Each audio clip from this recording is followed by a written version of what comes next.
I moved from Toronto to Vancouver for a guy, a decision I'd soon regret more than anything else.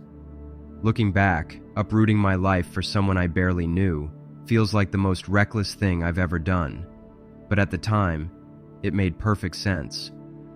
At first, Richard, though his friends just called him Dick, was everything I thought I wanted in a boyfriend. He was funny, affectionate, and honestly, the first thing that caught my eye was his sizzling good looks, the kind you'd expect straight out of a romance novel, Fabio-esque. He had a way of making me feel like I was the most important person in the world. But after a few months, things started to change. It wasn't like he flipped a switch. It was gradual, like the slow drip of a leaky faucet. Little by little, all the sweet gestures faded, and one day, I realized there was nothing left between us. We weren't a couple anymore. We were roommates who barely spoke. The awkwardness got so bad that I started sleeping on the couch most nights, just to avoid sharing a bed with him. I knew it was over long before we finally had the breakup talk, but when it finally happened, it still hurt. After the breakup, I started chatting online just to feel normal again. That's when I met Brady on Tinder, and I quickly realized we shared a lot of common interests, something I'd never had with Richard. My relationship with Richard was built mostly on attraction, but with Brady, it felt different. There was nothing sketchy, just friendly, easy conversation. It felt good to talk to someone who actually seemed interested in me. Brady lived in Seattle, and after a few weeks, we swapped numbers and started planning to meet. I thought taking a short trip to see him might be exactly what I needed to get out of my post-breakup slump. One night, I was on the couch, whispering into my phone, trying not to wake Richard. We talked about all the fun things we'd do in Seattle, exploring the city, eating at new restaurants. It felt good, really good. I fell asleep with a smile on my face for the first time in weeks.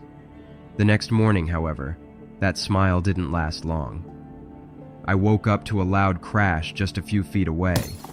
For a second, I thought someone was breaking in. But then I saw him.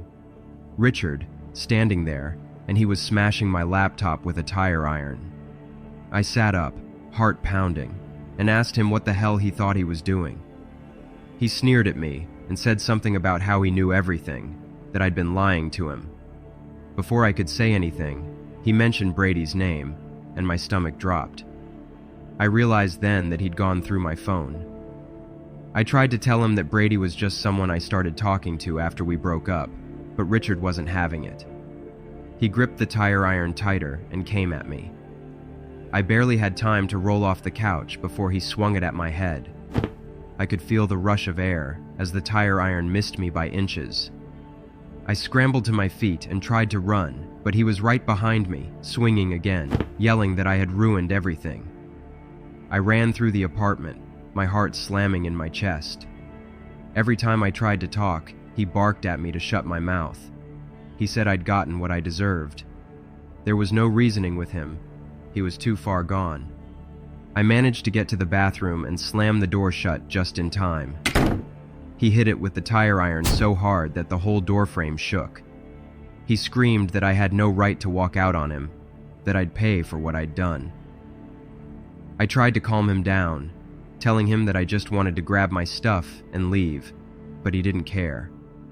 He pounded on the door like he was possessed, cracking the wood. He smashed a hole through the door. I could see his crazy eyes staring through, and he snarled at me, saying I wasn't going anywhere until he said so. I pressed my back against the door, praying that the lock would hold. If he managed to reach through and open it, I was done for. Eventually, his rage seemed to burn out. His breathing slowed, and he said in this cold, flat voice that I needed to leave. Right now. He told me to grab my stuff and get out, or he'd make sure I regretted staying any longer. I wasn't about to argue. He muttered something about going to the bar to cool off, and warned that I better not still be there when he got back. I stayed frozen until I heard the front door slam. As soon as I was sure he was gone, I threw some clothes into a bag and ran out the door, my heart still hammering in my chest. The whole time I was grabbing my things, I kept imagining him sneaking up behind me with a knife or hitting me when I wasn't looking. I didn't stop running until I was in my car. I sped out of there and spent the night at a hotel, staring at the door, expecting him to show up at any moment. I didn't sleep at all.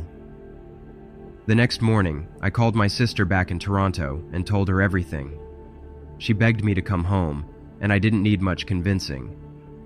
I never went back to the apartment to get the rest of my stuff. God knows what he'd done to it, and honestly, I didn't care. I was just happy to be out of there. I packed whatever I had, got in my car, and started the long drive back to Toronto. As for Brady, well, things with him fizzled out pretty quickly after that. We never met in person, and I stopped responding to his texts once I got back to Toronto. It was just easier that way. I wasn't in the headspace to meet anyone new, even someone who seemed as kind and genuine as he did.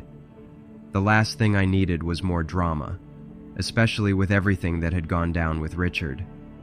People always ask why I didn't fight back, why I didn't try to stop him. Honestly, those people have no idea what it's like to look into someone's eyes and realize they might actually kill you.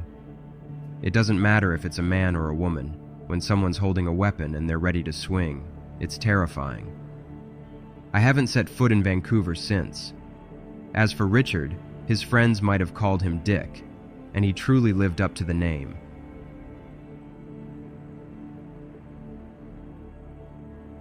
Seven years ago, I was attending college in Denver when I got a call from my ex-girlfriend, Lena. What she told me that day shattered me in a way I never thought possible. We had broken up about 4 months earlier, but we had been together for nearly 7 years.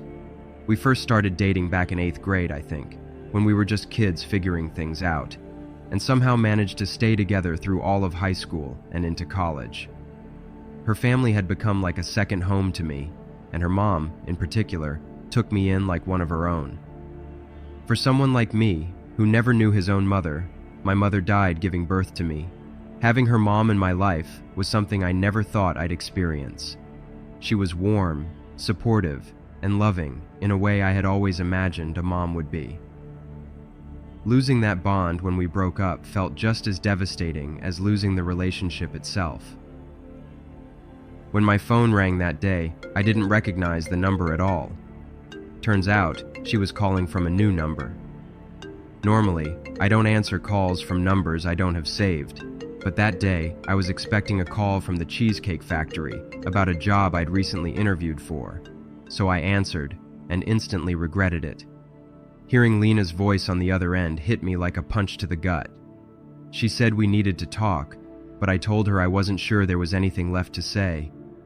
We had ended things months ago, and I thought that chapter of my life was closed. She pressed on, though, insisting that what she had to tell me was serious. She told me I needed to sit down. At this point, my heart was racing, real fast. Then came the bombshell. Lena told me her mom had been killed in a home invasion. The weight of those words hit me hard. Losing my mom at birth had left a void I carried my whole life, and Lena's mom had filled that space in a way no one else ever had. She treated me like family, and in the years we were together, I grew closer to her than I thought possible. Even after the breakup, just knowing she was still out there gave me a strange kind of comfort, like having something familiar to hold on to, even if I couldn't see it. Now, hearing she was gone felt like reliving that loss all over again. Before I could say anything, Lena abruptly ended the call, leaving me reeling in silence. I stared at my phone, trying to make sense of what had just happened. Desperately hoping it wasn't true, I called her mom's phone, praying against all logic that she'd pick up. But the call went straight to voicemail. I tried again, with the same result. Then I called Lena back. She didn't answer. I hung up and called my older sister next, needing to tell someone what had just happened. She listened as I stumbled through everything, how Lena had broken the news, and how she wasn't answering my calls now. My sister tried to comfort me as best she could. She reminded me how unpredictable life was and how we never know when the last goodbye will be. Not long after hanging up with my sister, my phone buzzed again. When I glanced at the screen, I froze. Lena's mom's name appeared. For a moment, I thought I was imagining things. My heart pounded as I picked up, bracing myself for whatever was about to happen. On the other end, Lena's mom greeted me as if nothing was wrong, her voice calm and familiar. She asked if everything was okay, leaving me in disbelief. My mind raced, trying to make sense of what I was hearing. How could she be alive? Lena had told me she was gone, yet here she was, sounding perfectly fine, as if nothing had happened. For a second, my mind refused to process what was happening. Then it hit me. Lena had lied. Her mom was alive. She had made the entire thing up. Looking back, I know I wasn't perfect in that relationship. I had cheated once, and I was honest about it when she found out. She ended things right away, and I accepted it because I knew I had hurt her. I deserved her anger, but never in a million years did I expect something like this. Lying about her mom's death, knowing how deeply I cared for her, was beyond anything I could imagine. I can understand wanting revenge after being hurt, but this was a level of cruelty I hadn't prepared for. She knew exactly what buttons to push to cause me the most pain. That was the final straw for me. I made sure she was blocked on everything. On top of that, I went straight to the local police station and filed for a restraining order. I wanted to be absolutely certain she couldn't pull something like this ever again. From that moment on, I never looked back. I thought that losing her the first time was the worst thing that could happen. Turns out, I was wrong, because knowing what she was capable of was far worse.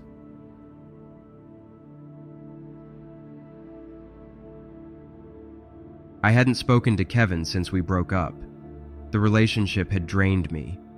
Too many arguments, too many apologies that never meant anything. Out of nowhere, he reached out, saying he needed to talk and that it was important. I tried to ignore him at first, but his messages kept coming, each one sounding more urgent. Eventually, he called, and I gave in. He told me he was sick, cancer, a sudden and aggressive form. The news knocked the wind out of me. No matter how badly things ended between us, I couldn't ignore something like that. I didn't hate the guy, and I certainly wouldn't wish cancer on anybody.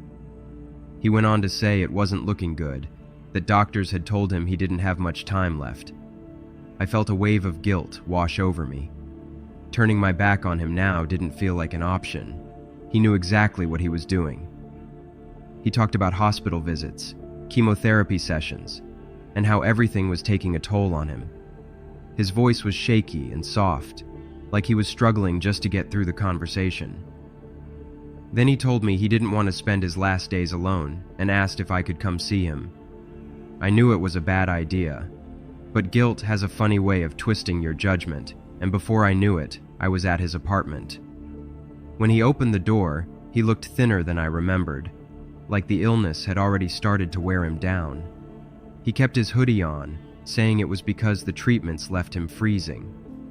The way he talked about accepting his fate made me feel like I was abandoning him all over again if I didn't stay. Over the next few weeks, I got pulled back into his life. At first, it was small things, bringing groceries, sitting with him while he claimed to feel too weak to stand. But soon, it became more intimate. Some nights I'd fall asleep next to him, curled into his side. In those moments, the lines between pity and affection blurred, and I found myself kissing him again, craving the closeness we once had. He held me like he never wanted to let go, and for a while, I let myself believe that maybe things between us could be different this time. But even in those tender moments, something didn't feel right. There were no visible medications, no hospital bills scattered around, and whenever I asked about his treatments, he'd dodge the question or pull me closer, making it harder to think straight. One day, everything came crashing down. A mutual friend mentioned spotting Kevin at the gym, running on the treadmill and looking healthier and thinner than ever. My stomach dropped. All those hospital stories, all the talk about treatments, it had all been a lie. There was no cancer. He had faked the entire thing just to get me back into his life. When I confronted him, he didn't even bother coming up with an excuse. He admitted to making the whole thing up, saying he just wanted to see me again and didn't know another way to make it happen. That was the final straw.